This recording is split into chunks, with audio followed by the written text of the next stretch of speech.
am Joseph Anand. I am broadcasting for the Pittsburgh Science Network.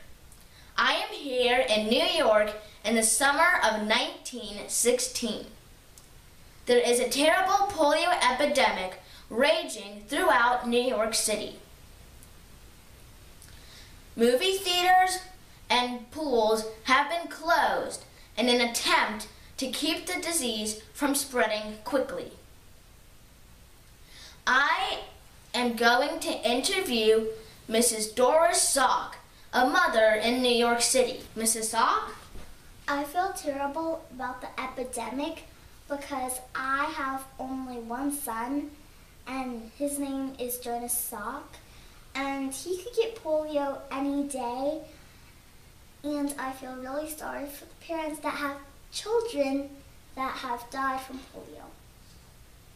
Thank you, Mrs. Salk. Heartfelt words. Polio spreads when a sick, infected person sneezes.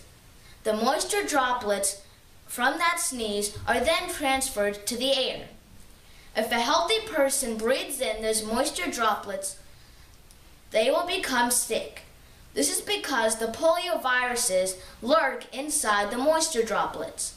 When they enter the lungs, they can quickly travel throughout the body, therefore infecting it. Thus, the people get polio. This is Joseph Anand reporting live here at New York.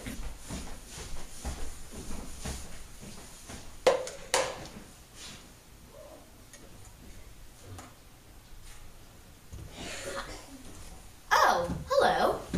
Welcome to my laboratory here in the University of Pittsburgh.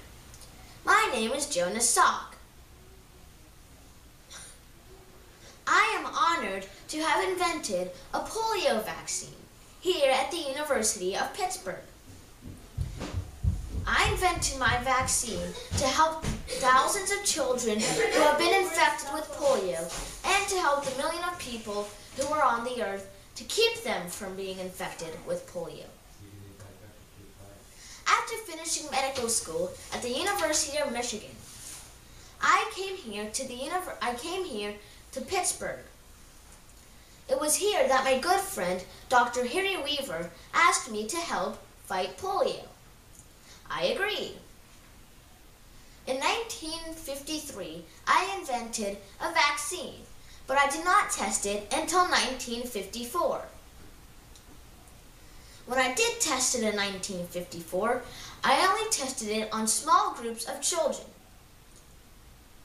It worked on the small groups of children, so then I ordered a huge double-blind test in which 1.8 million children were vaccinated.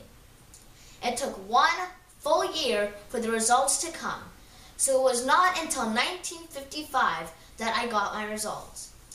When I did, they were perfect. Safe, effective, and potent were the words that described my vaccine. Thanks to Dr. Jonas Salk, children around the world can live happier, healthier lives. These children thank Dr. Salk. According to the Salk Institute for Biological Studies, the 1952 polio epidemic in the United States was the worst outbreak in the United States history. Of nearly 58,000 cases reported that year, 3,145 died and 21,269 people were left with mild to disabling paralysis. 3 years later, Dr. Jonas Salk became a national hero when he developed the first safe and effective polio vaccine in 1955. In the 2 years before the vaccine was widely available, the average number of polio cases in the U.S. was more than 45,000. By 1962, that number had dropped to 910 cases per year. According to the Centers for Disease Control and Prevention, or CDC, the last recorded case of naturally occurring polio in the United States was in 1979.